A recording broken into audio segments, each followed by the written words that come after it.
नमस्कार श्रोते हो, रेडिओ जयंतच्या आनंदी कट्ट्यावर मी अनुराधा आपण सर्वांचं मनपूर्वक स्वागत करते. श्रोते हो, लहानपणापासूनच आपल्याला आपल्या घरातून काही स्तोत्र शिकवली जातात. पण नेहमी प्रश्न पडायचा, स्तोत्र आणि ही मंत्र हे नामस्मरण करणं गरजेचं आहे का खरंच? पण या प्रश्नाचं उत्तर देणारी एक फार छान पोस्ट वाचनात आली. आजच्या आनंदी कट्ट्यावरून ती तुमच्याशी शेअर करते. बघा, तुम्हालाही ते नक्कीच पटेल. एरवी शास्त्र वगैरे न मानणारी तरुण मंडळी, म्हणजे जे अगदी आधुनिक मानतात स्वतःला, ते सुद्धा पीसीवर अँटीव्हायरस टाकतात की नाही, कारण ती एक तांत्रिक गरज आहे. मग मानवी मेंदू तर त्या तुलनेत प्रचंड मोठा आहे.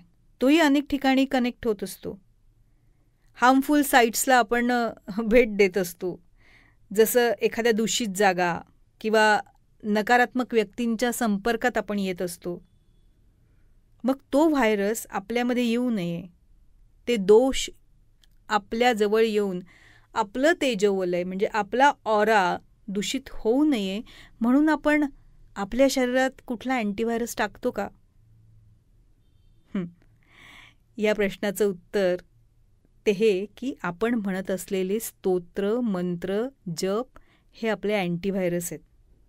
मंत्राचा अर्थ समजला काय किंवा न समजला काय, कम्प्युटरचे अँटीव्हायरस प्रोग्रामिंग तरी कुठं कळतं आपल्याला.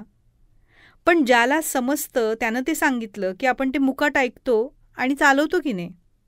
म्हणजे समजो वा न समजो, काम व्यवस्थित होतंय ना. मग मंत्र आणि स्तोत्रांचं असं वेगळं काय आहे? सकाळ संध्याकाळ आपण आवर्तन स्कॅन करत राहायचं, व्हायरस आपोआप बाजूला जातात. जसं ऑनलाईन काम करणारे जे PC आहेत म्हणजे कम्प्युटर्स आहेत, त्यांना स्ट्रॉंग अँटीव्हायरस लागतो. तसंच विशेष साधना करणाऱ्या साधकांना विशेष न्यासोक्त कवच असावंच लागतं.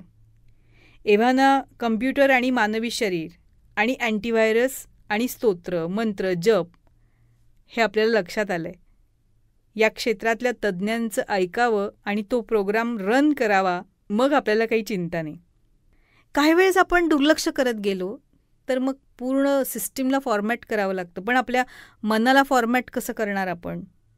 म्हणूनच रोजचं आपल्या शरीर मनाचं स्कॅनिंग करणं फार गरजेचं आहे. आणि त्यासाठीच आहेत नित्यपाठ, आपल्या सद्गुरूंनी दिलेले नामस्मरण, नित्यसेवा.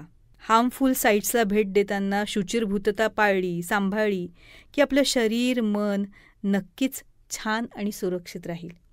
आणि श्रोते हो, हे जे स्तोत्र आहेत, मंत्र आहे, जप आहे, ते आपल्या मनाला एक पॉझिटिव्ह ऊर्जा प्रदान करत असतात. आपला आजूबाजूचा ऑरा आणखी पॉझिटिव्ह करत असतात, सकारात्मक करत असतात, ज्यामुळे आपल्याला उत्साह येतो, आपलं मन आनंदी राहतं, मन शांत राहतं, कुठलेही निर्णय आपण शांतपणे घेऊ शकतो.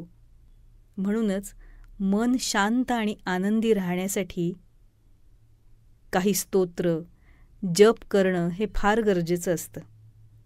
कारण यामुळेच आपली आंतरिक शक्ती वाढत असते आणि हीच आंतरिक शक्ती आपल्याला सकारात्मक राहण्यासाठी प्रवृत्त करत असते, आपल्यातली सकारात्मकता टिकवून ठेवत असते. पटतंय ना?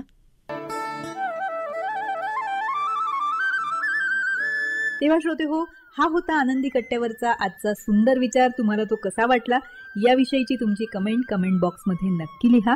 आणि त्याचबरोबर रेडिओ जयंतचे दर्जेदार कार्यक्रम ऐकण्यासाठी रेडिओ जयंत लाईक करा, शेअर करा आणि सबस्क्राईब करा. रेडिओ जयंतचं सबस्क्रिप्शन फ्री आहे. आणि त्याचबरोबर नोटिफिकेशनसाठी बेल आयकॉनवर क्लिक करायला सुद्धा विसरू नका.